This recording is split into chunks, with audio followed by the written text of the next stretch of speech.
அறுப்படை வீதின்னு சொல்லுவாங்களே சார் அது? అరై ఆరుపడై వీడు అంటే మనకున్న క్షేత్రాలాగా నా సింహాచలం మన నరసింహస్వామి క్షేత్రాలాగా ఆరుపడై వీడు అనేది మన 6 కుమరన్ మన మురుగన్ స్వామి మురుగన్ ఆలయాలు ఉన్నాయి.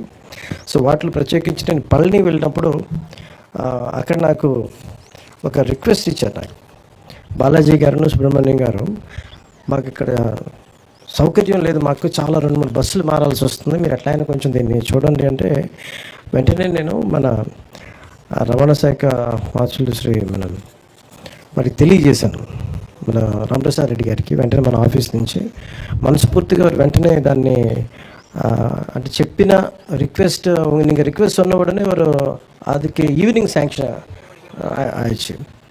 அதுக்கு like to I'm grateful to honorable CM Sri Nara Chandrababu Naidu garu for giving an immediate permission, also to Mandipalli Ramprasad Reddy garu for immediately giving a permission to let it get it operated. అలాగే కొనకళ్ళ నారాయణరావు గారికి కూడా నా ప్రత్యేక ధన్యవాదాలు. ద్వారకా తిరుమలరావు గారికి కూడా ఒక నా ప్రత్యేక ధన్యవాదాలు తెలియజేసుకున్నాను. ఎందుకంటే ఇది చాలాసార్లు అంటే నేను ఈ ట్రైబల్ ఏరియాస్కి వెళ్ళినప్పుడు రోడ్లు ఎలా ఉండవు, చాలా సమస్యల మీద, జనవాణి సమస్యల మీద, కార్యక్రమాల మీద అంటే ఎవరైనా ఏం కోరుకుంటామంటే ఒక సమస్య చెప్పిన వెంటనే పరిష్కారం తొందరగా వస్తే మనం ఆశిస్తాం. ఒకసారి మనసున్నా కానీ అన్నిసార్లు జరగదు. కానీ ప్రత్యేకించి ఇది మురుగన్ ఆశీస్సులు అనుకుంటాం. చెప్పిన వెంటనే ఆయన కోరిక, ఆయన భక్తుల కోరిక ఎంత తీవ్రమైంది, ఎంత బలీయమైందంటే చెప్పిన అరగంటకల్లా పని అయింది. అంటే అది మురుగన్ తాలూకు శక్తి అది. సో దీనివల్ల ఉపయోగించుకునేది ప్రత్యేకించి మన తిరుపతి నుంచి కానీ మన ఆంధ్ర నుంచి అటు తిరుత్తని పళని వెళ్ళాలనుకున్నా, అలాగే ఆ తిరుత్తని పళని నుంచి తిరుపతి రావాలనుకున్న ఈ బస్ సౌకర్యం చాలా వెసులుబాటు చాలా బాగుంటుంది. ఈ రూట్ లెంత్ 505 కిలోమీటర్లు. సో కొత్త 2 లగ్జరీ బస్సులని ఏర్పాటు చేయడం జరిగింది. ఇది తిరుపతి 8 గంటలకి రాత్రి వెళ్తే పొద్దున 7 o'clockకి పళని, అలాగే పళనిలో రాత్రి 8 గంటలకి స్టార్ట్ అయితే తిరుపతిలో 8 గంటలకు వస్తుంది. ఇది ప్రత్యేకించి భక్తులకి చాలా సౌకర్యంగా ఉంటుంది. పళని భక్తులు చాలా సంవత్సరాల నుంచి நிறைய வருஷமாக கேட்டுகிட்டே இருக்காங்க. ఇది మన తమిళనాడు సోదరులకి అర్థం అవడానికి తమిళలో చెప్తాను. பழனிலேருந்து நிறைய సంవత్సరமாக கேட்டுகிட்டே இருக்காங்க. இது திருப்பதி பழனி பஸ் தேவைப்பட்டது, எப்படியாவது பண்ணுங்கன்னு. அதுக்கு உடனே சாங்ஷன் பண்ணியிருக்காங்க honourable CM Shri Nara Chandrababu Naidu sir. அவருக்கு நான் நன்றி சொல்கிறேன். అలాగే దండాయుధపాణి స్వామి ఆలయంలో ఆధ్యాత్మిక కేంద్రంగా ఉన్న పవిత్ర ప్రాంతం అది. ఈ ఆలయం తమిళనాడులో అత్యంత ప్రముఖంగా లక్షలాది మంది భక్తులు వస్తారు. కందస్వామిగా భక్తులందరూ ప్రేమతో పిలిచే మురుగన్ స్వామి కృపకి అంకితమైన ఈ ప్రాంతం భారతదేశంలోని అత్యంత ప్రాచీనమైన పుణ్యక్షేత్రాల్లో ఒకటి పేరుగాంచింది. అదేవిధంగా తిరుమలకి ఎంతోమంది భక్తులు అత్యంత ప్రియమైన క్షేత్రం వెంకటేశ్వరస్వామి ఆలయం కలియుగ వైకుంఠంగా భావించబడుతుంది. ప్రతిరోజు లక్షలాది మంది భక్తులు ఈ పవిత్ర స్థలాన్ని దర్శించడానికి దేశం నలుమూల నుంచి వచ్చి స్వామివారి ఆశీస్సులను పొందుతూ ఉంటారు. కానీ ఇప్పటివరకు పళని నుండి తిరుపతికి నేరుగా వెళ్ళాలంటే భక్తులు వివిధ ప్రాంతాల్లో బస్సులు మార్చుకుంటూ చాలా ఇబ్బందులు పడుతూ ఎన్నో కష్టాలను ఎదుర్కోవాల్సి ఉండేది.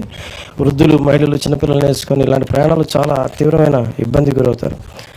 సో నేను ఫిబ్రవరిలో 2వ వారంలో వెళ్ళినప్పుడు జరిగిన నాకు రిక్వెస్ట్కి వెంటనే స్పందించడం జరిగింది. వెంటనే బస్సులు వేయడం జరిగింది.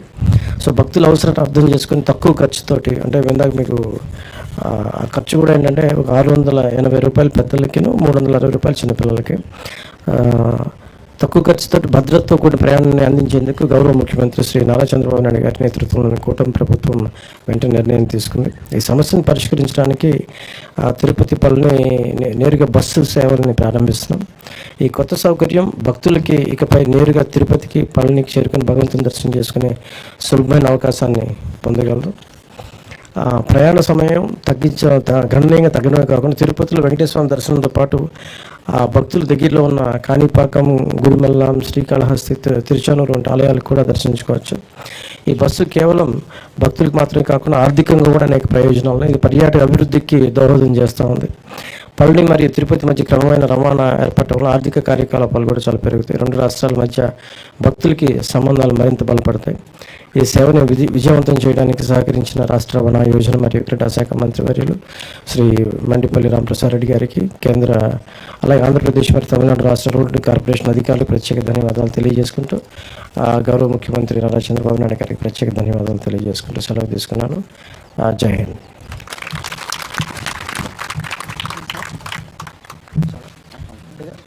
ఈనాటి కార్యక్రమాన్ని ఉద్దేశించి మాట్లాడినటువంటి మన గౌరవ ఉప ముఖ్యమంత్రి వర్యులు మరియు వేదిక మీద ఉన్న పెద్దలందరినీ కూడా బస్సు దగ్గరికి ఆహ్వానిస్తున్నాం.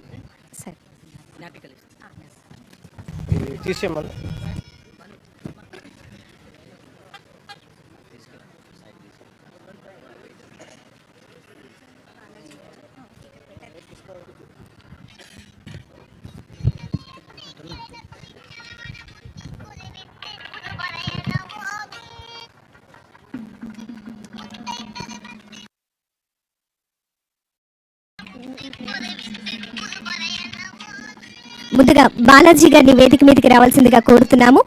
Tamil Nadu state Kandan charitable trust మరియు పళని టౌన్ సిటిజన్ ఫోరం నుంచి బాలాజీ గారు జ్ఞాపికను అందుకుంటున్నారు. వారి యొక్క టీంని వేదిక మీదకి రావాల్సిందిగా కోరుతున్నాము.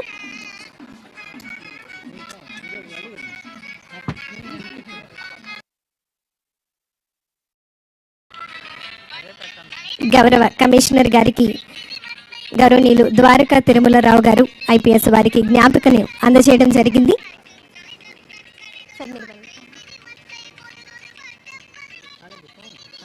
బాలాజీ గారిని వేదిక మీదకి ఆహ్వానిస్తున్నాము.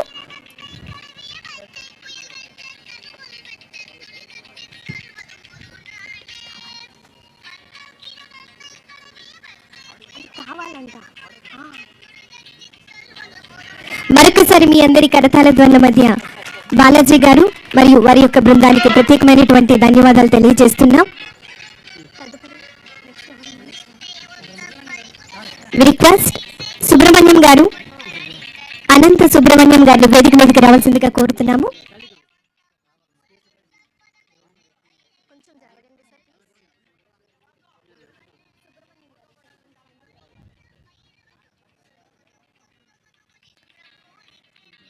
అనంత సుబ్రహ్మణ్యం గారు Tamil Nadu state Kandan charitable trust మరియు పళని టౌన్ సిటిజన్ ఫోరం నుంచి విచ్చేసి ఉన్నారు. వారికి కూడా ప్రత్యేకమైనటువంటి ధన్యవాదాలు తెలియజేస్తున్నాము. గౌరవ ఉప ముఖ్యమంత్రి వర్యులు మరియు విచ్చేసినటువంటి పెద్దలందరూ కూడా బస్సు దగ్గరికి రావాల్సిందిగా కోరుతూ ఆహ్వానాన్ని తెలియజేస్తున్నాము. కూష్మాండ బలి ప్రదానం, గుమ్మడికాయను కొట్టి కొబ్బరికాయను వెచ్చించి హారతి ఇచ్చి మన గౌరవ ఉప ముఖ్యమంత్రి వర్యులు